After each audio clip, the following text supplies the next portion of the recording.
안녕하십니까 우리 백캠꾸러기 여러분들. 베이스 캠프의 재간둥이, 똑바로 읽으면 조진원, 거꾸로 읽으면 이상해지는 베이스 캠프의 수학 강사 조진원입니다. 우리 친구들 1학기 기말고사 보시느라 정말 수고가 많으셨어요. 누군가는 만족할 만한 결과를 얻었을 수도 있고, 누구는 결과값이 만족스럽지 못해서 조금 울거나 상처를 받거나 일단 다 몰라 하면서 잠깐은 제쳐두고 노는 친구가 있을 수도 있는데, 그럼에도 불구하고 우리는 2학기 중간고사 다시 한번 준비해야 되는 입장이니 학교가 이러한 스탠스로 문제를 출제하고 있으니 조금 디테일하게 살펴보고, 그래서 우리는 이렇게 준비를 했었고, 조금 더 나아가서 이러한 상황이니까 이렇게 될 것 같으니 이렇게 준비를 해서 우리 친구들 조금 더 만족할 만한 결과를 얻고 우리 친구들 미래가 조금 더 밝아졌으면 하는 그런 기적을 나눠보는 시간을 가져보도록 할 거예요. 그래서 우리 친구들 미래가 조금 더 밝아졌으면 하니 이 영상 끝까지 시청해 주시기를 바라겠습니다. 자, 그럼 저와 같이 기적을 나눠본 학교는 은평고등학교 1학년 기말고사를 분석을 해보려고 합니다. 학교 시험이 좀 어땠고, 그에 따른 문제 스타일이 어떻고, 이렇게 예상이 된다라는 얘기 나눠볼 거고요. 그래서 이런 상황이니까 우리가 2학기 중간고사는 아주 그냥 이런 얘기를 나눠보면서 오늘 하루를 마무리를 지어보도록 할게요. 자, 시험 본 친구들은 아시겠지만 1학기 중간고사가 조금 쉬웠던 편이었죠. 그래서 1학기 기말고사가 어려울 거라고 예상을 했지만 단순하게 문제컬이 올라가기보다는 시간을 잡아먹는 문항들이 앞에 포진되어 있었고, 조금 뒤로 가면 문제가 괜찮아지나 싶었는데 다시 한번 난이도가 올라가고 무슨 롤러코스터 같이 이렇게 조차하다 보니까 우리 친구들이 상처를 받고, 그 상처에 누가 소금을 뿌리고 쓰라린 마음이 있는데 앞에서 조금 재롱 부리면 날 놀리고 있는 뭐 그런 시험지였죠. 고생했다라는 얘기밖에 못하겠네요. 자, 그러면 이제 우리가 이런 상황이니까 이렇게 살펴보고 이렇게 준비를 해보자 라는 얘기 다시 한번 돌아가 본다면, 시험 범위 연립방정식에서 원회방정식까지 도형이동이 좀 남아있는데 도형이동이 2학기 중간고사에 들어가겠죠. 근데 아마 도형의 이동에서 좀 어려운 문제가 나오기는 어려울 거라고 예상을 해요. 어려운 문제라고 해봤자 틀이 거의 정해져 있기 때문에 크게 걱정하지 않아도 돼. 우리는 결국 집합과 명제와 함수에 조금 더 집중을 하면 된다라는 거.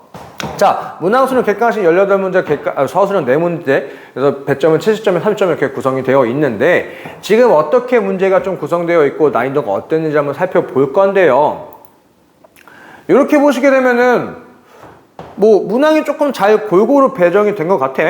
하, 중, 상, 뭐 비율이 좀 맞는 것 같은데, 근데 이 평면좌표에서 난이도가 하인 문제들을 보게 되면은 단순하게 공식 외우고 있고 그냥 숫자 넣으면 되는 거고, 무게중심이 뭐야? 내분 어떻게? 뭐 그 정도의 문제들은 좀 출제되고 있어요. 그래서 내가 보기엔 좀 어떤 느낌이냐면, 우리 친구들 아마 6번까지 문제를 풀어가면서 상처를 많이 받았을 거고, 상처를 받아가지고 애들이 시험지를 찢지 말고 얘들아 이런 것도 있다 라는 느낌을 좀 주려고 하는, 그냥 좀 나쁜 말로는 빵점 방지용 뭐 요런 문제라고 해서, 사실 얘는 좀 빼고 봐야 된다고 봐요. 얘를 좀 빼면은 난이도가 대다수가 쉽지 않다라는 뜻이고, 거기다가 시간을 조금 잡아먹는 문항들이 다수 출제되고 있었지. 그렇기 때문에 우리가 한번 2학기 중간을 예상을 한번 해본다면, 1학기 기말고사가 조금 어려웠기 때문에 2학기 중간고사가 조금 쉬울 거라고 판단하기보다는 나는 개인적으로 이러한 비슷한 결로 문제가 나올 거라고 생각을 해요. 그래서 우리 친구들이 조금 어려워했었으니 얘들아 준비되어 있지? 2학기도 이렇게 될 수 있다 라는 좀 미리 선전포고 같은 느낌이었고, 그렇다고 뭐 시간을 잡아먹는 문항들보다는 조금 더 내용을 디테일하게 물어보는, 요즘에 은평이 단순하게 그냥 숫자 바꿔내거나 아니면 이런 결들에서 문제 내기보다는 이러한 상황에는 얘들아 이거 정확하게 이해하고 있니? 그것들 토대로 이렇게 활용할 수 있니?를 많이 물어보고 있기 때문에 내용에 대한 정확한 이해를 밑바탕으로 한 난이도가 조금 높은 문항들이 나올 거라고 예상을 해봅니다. 그래서 주요한 문항들이 어떻게 출제되었고, 그래서 그러한 상황을 우리가 어떻게 해결해야 되는지를 같이 나눠보고 그 뒤를 이어가 보도록 할게요. 자, 뿅! 자, 그럼 지금부터 22학년도 1학기 기말고사 은평고등학교 주요 문항을 같이 한번 해보도록 하겠습니다. 그래서 6번 문항부터 좀 시작을 해보도록 할 건데요. 6번 문항이 막 진짜 어렵다기보다는 이제 2차 부등식을 정확하게 이해하고 있는지, 그리고 나서 이제 좀 보기가 많아서 시간을 좀 잡아먹는 문제였는데, 그럼에도 불구하고 2차 부등식을 정확하게 이해를 해야지만 풀 수 있는 문제였기 때문에 좀 주요 문항으로 선정을 한번 해보았고요. 그래서 일단은 저 문제를 한번 풀어볼 건데, 자, AX제곱 플러스 BX 플러스라는 그래프가 2차 함수인데, 그놈이 0이라고 하는 그래프보다 크거나 같다라고. 그러면 이제 우리 친구들이 저놈을 단순하게 계산으로 보기보다는 그래프를 그려가면서 좀 해줬으면 좋겠는데, 그러면 저 0이라는 그래프는 뭐야? 우리가 잘 알고 있는 게 X축에 관련되어 있는 얘기지. 자, 그러면 2차 함수와 X축과에 관련되어 있는 그래프의 경우 몇 가지? 세 가지. 이렇게 해서 안 만나거나, 이렇게 해서 접하거나, 이렇게 해서 두 번 만나거나, 라는 상황인데, 문제에서 요구하는 것은 뭐냐면 0보다 크거나 같아야 하는데, 즉, 윗부분이 돼야 되는데, 파란색보다 윗부분이 되는 게 요렇게나 요렇게나 있고, 요렇게나 요렇게나 있는데, 중요한 건 뭐라고? 한 개만 있어야 된대. 아니, 그러면 지금 뭐야? 우리가 그린 그래프의 개형은 최고차의 개수가 양수라고 가정해서 그려놓은 거니, 그럼 전원 그래프가 아니라 뭐가 된다는 얘기야? 최고차의 개수가 만약에 음수라고 한다면, 이차 함수가 아마 요렇게 해서, 요렇게 해서, 요렇게 해서 그래프가 그려질 건데, 그때 2가 하나뿐이려면 뭐가 된다? 여기가 2가 돼야 되는구나? 아, 완전 제곱식이 돼야 되는구나. 그래서 저 AX제곱 플러스 BX 플러스 C라고 한 놈이 D가 A의 X 마이너스의 전체 제곱이 되는 거고 AX 제곱 마이너스 4AX 플러스 4의 2가 되는 거니 B라고 하는 것은 마이너스 4의 2요 C라고 하는 것은 4의 2요라고 우리가 볼 수가 있겠다는 거네. 맞나요? 오케이. 자, 그러면 일단 우리가 기역번과 디귿번과 미음번을 먼저 한번 해결해 보도록 하자. 왜냐하면 식이 똑같이 생겼으니까. 콜? 자, 그러면 a의 x-2의 전체 제곱이 0보다 크다라고 물어보는 게 기억번이고 그럼 x-2의 전체 제곱이 0보다 작다가 되는 거니까 이것을 만족시키는 해는 없지. 그래서 기억번은 맞는 얘기가 되는 상황이고 마찬가지로 보게 되면은 a의 x-2의 전체 제곱이 0보다 작거나 같은데 x-2의 제곱이 0보다 크거나 같다가 되는 거니 이것은 모든 실수가 되는 상황이니까 얘도 지금 말 되는 게 되겠죠. 자, 그 다음에 미음번 하게 되면은 똑같이 a의 x-2의 전체 제곱이 네가 지금 0보다 작다인데 x-2의 전체 제곱이 0보다 크다가 되는 거니까 이것은 x는 2를 제외한 모든 실수가 되는 거니까 맞는 얘기가 되겠네. 오케이. 자, 그러면 답은 이제 또 3번 또는 5번이라고 보는데 섭섭하지 않게 니엘과 니엘도 다 한번 해봐야 되겠죠. 자, 그러면 AX제곱, 그냥 차라리 A를 나눠 놓을까요? C를 쓰고 나누자. 자, B라고 하는 것 대신에 마이너스 4A가 될 거고, C라고 하는 것 대신에, C라고 하는 마이너스 4A가 지금 0보다 작거나 같다니, X제곱만, 뭐야, 여기 X 어디 갔냐, 미안. A로 나눠주게 되면은 4A 마이너스 4가 0보다 크거나 같다라고 되겠죠. 자, 그러면 이제 요 놈의 그래프를 한번 그려보게 되면 판별식이 0보다 크기 때문에, 선생님, 판별식 0보다 큰 걸 이렇게 어떻게 쉽게 찾아요? 잠깐만. 여기 계산 좀 틀렸네? 이거야. X죠. 뭐야, 뭐야. 4, X죠. 미안. 뒤에, 여기, X에다 0 넣었는데 마이너스 4가 나오죠.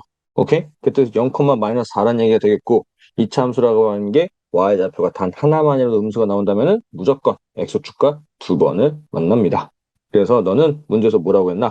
2분이다 라고 했으니까 틀렸고, 자, 마찬가지로 리일번을 해보게 되면은 마이너스 ax 제곱 마이너스 4ax 마이너스 플러스 4a가 0보다 크거나 같다라고 하는데 a를 나눠주게 되면은 x 제곱 마이너스 x 제곱 마이너스 4x 플러스 4가 0보다 작거나 같은데 그럼 x 제곱 플러스 4x 마이너스 4가 0보다 크거나 같다로 되겠고 마찬가지로 아까 했던 것처럼 얘가 지금 뭐야? 뒤에 있는 0, 마이너스 4. 또 y좌표가 단 하나만이라도 뭐가 되었다? 음수가 되었다. 그러면 판별식을 하지 않더라도 뭐가 될 거야? 판별식은 0보다 크다라고 우리가 예상해 볼 수가 있다고. 근데 문제는 또 이렇게 되는 상황이 뭐가 되는데 x는 2분이라고 했으니까 죄송하지만 너도 틀렸다라고 볼 수가 있겠지. 그래서 답은 몇 번이었다? 3번이었다. 그래서 2차 부동식을 좀 정확하게 이해하고 나서 그다음부터 좀 시키는 게 많은 시간을 잡아먹는 문항이었다라고 볼 수가 있지만 그럼에도 2차 부동식을 그래프로 조금 봐주신다면 문제는 조금 괜찮았다라고 얘기를 할 수가 있겠네요.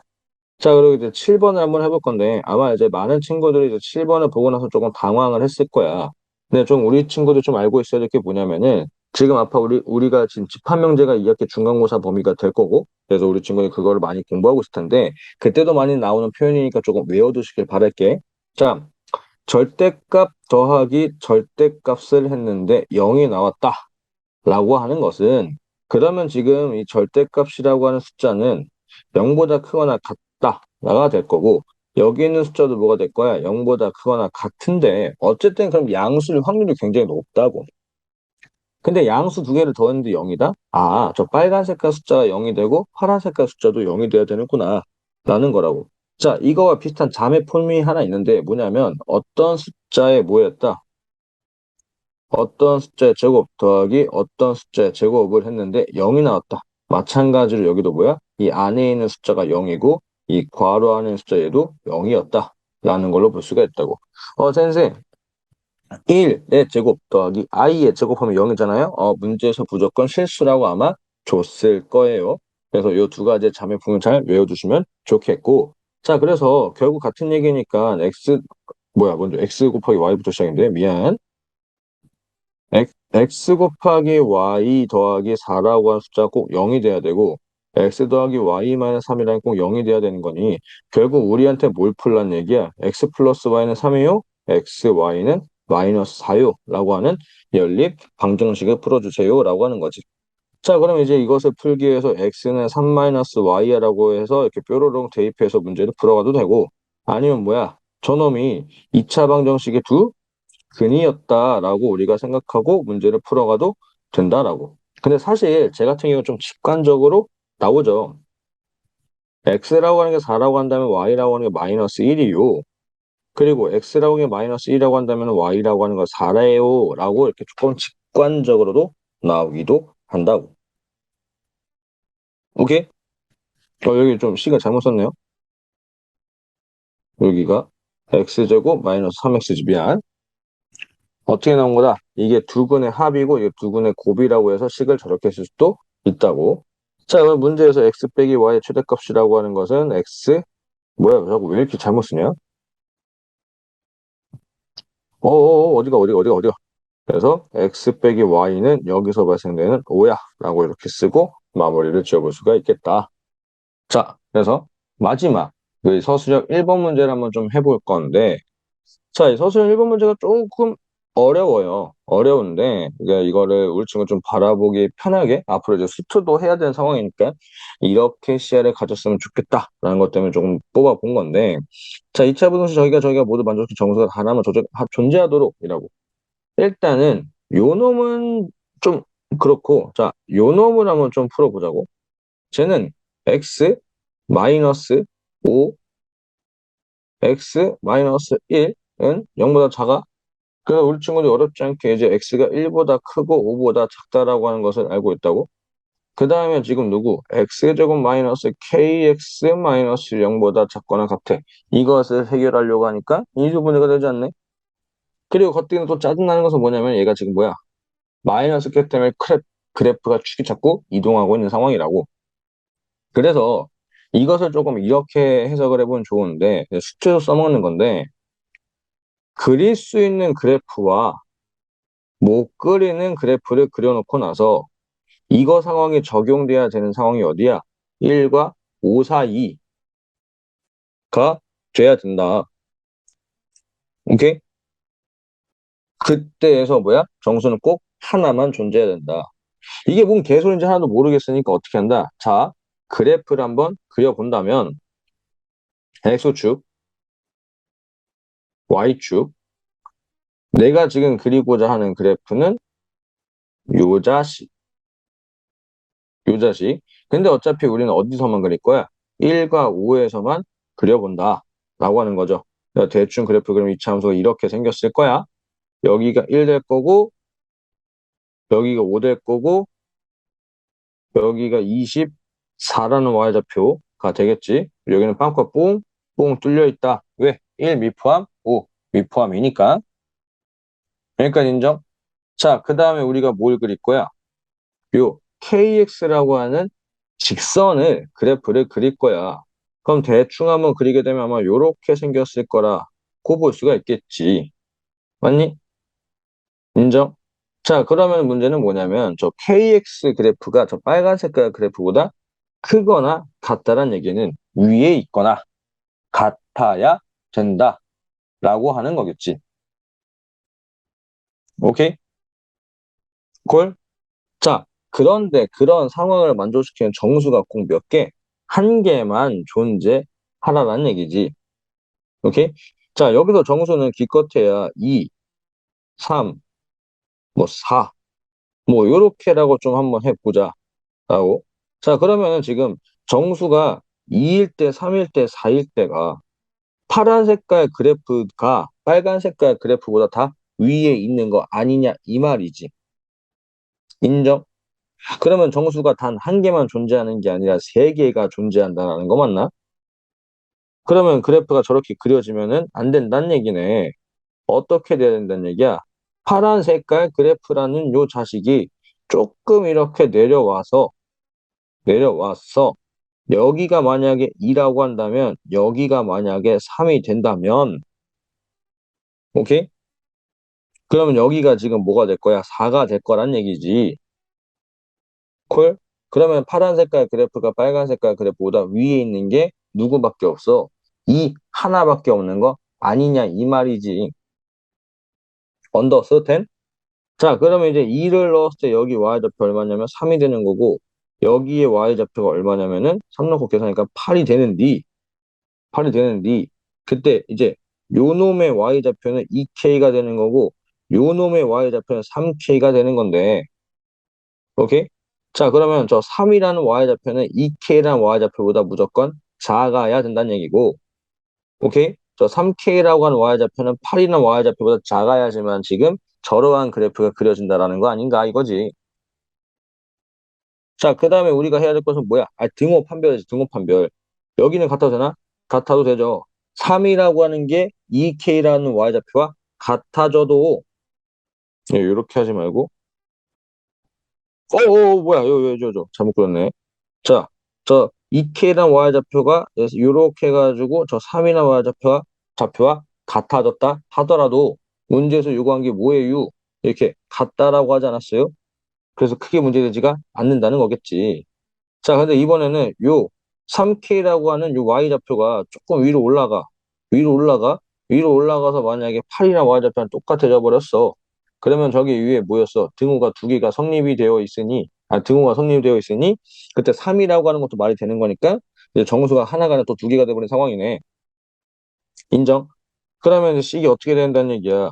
너는 2분의 3보다 K라고 하는 건 크고, 그리고 3분의 8보다는 작아야 된다. 라는 걸로 찾아볼 수가 있겠다라는 거지 뭐. 오케이? 그래서 얘가 사실 2차 부등식이라고 하는 것으로 우리 친구들 알고 있었던 뭐 인수분해에서 뭐 크크작작 뭐 요거만 좀 사입범 요거만 외운다고 해서 할 수 있는 게 아니라 2차 부등식을 정확하게 그래프를 그려가면서 좀 해결을 해주시는 게 좋다. 왜? 어차피 수트에서는 이렇게 할 거거든. 오케이? 자, 그래서 네, 해설 강의 여기까지 하도록 하고요. 이제 우리 친구들의 이제 그 기출 분석은 뒤에 더 이어가 보도록 하겠습니다. 자, 이렇게 해가지고 우리가 해설 강의 한번 살펴보았는데 문제가 막 쉽진 않았죠. 그렇다고 잘 따져보게 되면 진짜 막 못 풀 정도까지는 아니야. 그래서 이런 복합적인 개념들이 살짝 들어가고 있으니 우리 친구는 조금 더 디테일하게 공부를 좀 해주고 단순하게 앞에 거 배웠던 것들이 시험이 끝났으니까 잠깐 놓기보다는 거기서 중요한 맥락들을 놓치지 말고 잘 이어가 주셔야 합니다. 그래서 그럼 우리가 2학기 중간고사 어떻게 준비할 거냐? 당연히 교과서는 조금 더 꼼꼼히 해야 되겠죠. 문제기를 살펴보게 되면은 대다수의 문항들이 교과서를 기반으로 조금씩 내용을 추가해서 변형한 문제들이야. 그래서 단순하게 교과서를 딸딸딸 외우기보다는 맥락을 잘 짚어주셔야 하고요. 그렇기 위해서 당연히 개념에 대한 확실한 이해가 있어야 되겠지. 단순하게 이런 문제는 이렇게 푸는 거야, 저런 문제는 저렇게 푸는 거가 아니라 조금 더 앞에 있었던 내용과 지금 우리가 배우고 있는 것들 믹싱돼서 특히 집합이라고 하는 것은 코에 걸면 코걸이, 귀에 걸면 귀걸이란 얘기 들어봤나? 그렇기 때문에 단순하게 집합이라고 해서 집합 상황을 이해하기보다는 2차 함수와 엮일 수 있고 2차 방정식, 여러 가지 부등식과 엮일 수도 있으니 그렇게 해서 그런 것들을 해결하기 위한 정확한 이해가 필요합니다. 자, 내용 이해한다고 잘 되나? 당연히 문제를 많이 풀어보고 문제에 대한 연습이 있어야 되겠지. 바로 우리 엔제에서 어떤 문제들이 그 시험 문제가 좀 비슷한 결이었고 중요한 결이 어땠는지를 한번 살펴볼 건데, 중요한 건 풀어봤다고 해서 끝이 아니야 얘들아. 내가 문제를 풀어봤고 어떤 새로운 아이디어를 얻었으면은 그 아이디어를 내 걸로 만들기 위한 진지한 고민이 있어야 된다고. 오케이? 어떤 얘기냐면, 자, 6번 문제 사실 크게 막 어려운 건 아니야. 시간을 좀 잡아먹는 문항이었는데, 근데 이 문제 같은 경우는 우리가 엔제에서 이러한 문제를 조금 더 디테일하게 공부했었으면은 충분히 쉽게 해결할 수가 있었다고. 만약에 내가 이 문제를 틀렸다고 한다면 여기서 집중해야 될 것은 뭐야? 단순하게 우리 친구들 2차 부등식이라고 하는 것을 뭐 사입범위야, 0보다 작으면 사입범위가 되는 거야, 0보다 크면 바깥범위가 되는 거야, 뭐 그것을 외워서 계산하는 게 아니라 그래프를 기반으로 해가지고 식이 어떻게 구성이 되고 그것들을 토대로 해가지고 부등식이 어떻게 풀리는지를 정확하게 이해를 하는 게 첫 번째였다고. Understand? 단순하게 문제 풀이가 중요한 게 아니라 내용에 대한 명확한 이해를 물어봤었던 문제였다고요. 그리고 이 12번 같은 문제 같은 경우에는 최대 최소 거리를 많이 물어보는 거기 때문에 우리 친구 좀 많이 익숙해가지고 연습이 많이 되어 있을 거라고 보는데, 그래서 원을 좀 나타내고 나서 그 원에서 좌표 두 개로 최대값, 최소값 찾는 이런 좀 기본적인 문항이었다라고 얘기를 해볼 수가 있고, 그리고 이제 저 16번 문항 해설 강에도 얘기했었지만 이것을 직각이라고 하는 것을 찾아야지만 문제를 풀 수가 있었다고. 근데 그 문제는 우리는 엔제에서 해봤어요. 이 문제 틀렸고 이 문제 우리 친구들 조금 디테일하게 봤다면은 이 직각이라고 하는 것을 여기서 닮음을 이용해서 찾아보고, 그래서 이 문제를 적용시켰을 때 우리는 이제 L2의 방정식을 크게 문제에서 찾아볼 수가 있었다고. 그래서 그러한 시야를 보는 게 조금 중요했다. 마찬가지로 저 문제 같은 경우도 단순하게 점과 점 사이의 거리 공식이 중요한 게 아니라 탄젠트, 기울기에 대한 이해가 있어야지만 해결되는 거고, 그리고 여기서는 뭐야? 문제가 조금 살짝 어렵고 복잡해 보이지만 단순한 개념 두 가지를 짬뽕 시켜 놓은 거니 우리 친구는 충분히 조금만 고민했었으면은 풀어볼 수가 있었을 거라고 봅니다. 다만 시간이 없었음에 조금 안타까운 뭐 그러한 문항이었죠. 자, 그리고 서술 1번 문항이 조금 어려운데 해설강에서 얘기했던 것처럼 단순하게 문제를 축에 이동해서 풀기보다는 수투처럼 그래프를 그릴 수 있는 것과 그래프를 못 그리는 것도 나눠놓고 나서 범위에 따라서 해석해 주시길 조금 바라고, 그런 문제들은 여기서 준비를 했었다라는 거지. 마찬가지로 마지막 문제도 이러한 결로 문제가 좀 출제되었다라고 하는 거였네요. 그래서 단순하게 시험 문제 같은 경우가 예전처럼 그냥 숫자 바꿔도 되는 그러한 좀 은평고등학교 스타일이 아니고, 은평고등학교 시험이 쉬웠다라고 하는 얘기가 이제는 진짜 옛말이 됐다라고 얘기를 하고 싶습니다. 단순하게 문제를 많이 풀어보고 하기보다는 실제로 뭐 예전 같았으면은 은평고등학교 뭐 센이나 교과서 여러 번 풀어보게 되면 충분히 고득점, 만점도 가능했지만 단순히 그렇다기보다는 이제는 내용에 대한 명확한 이해를 기반으로 이런저런 복합적인 개념을 많이 물어보고 있으니 우리 친구들이 개인의 수학 실력을 향상시키기 위한 공부를 했으면 좋겠습니다. 마지막으로 우리 친구들 이제 여름방학이 다가오고 있죠. 여름방학 잘 보내고 열심히 공부하겠다는 마음가짐 다들 가지고 있을 텐데, 우리 친구들이 앞으로 조금 더 잘 나아갈 수 있도록 성공을 계획하기보다는 지금 눈앞에 있는 계획을 잘 세우고 그 계획을 지키는 데 집중하면서 우리 친구들한테 스스로의 자존감을 올리면서 그렇게 방학을 보낸다면 우리 친구는 조금 더 만족할 만한 결과값을 나오지 않을까라고 예상을 해봅니다. 오늘 저는 여기서 마무리 짓도록 하겠습니다. 감사합니다.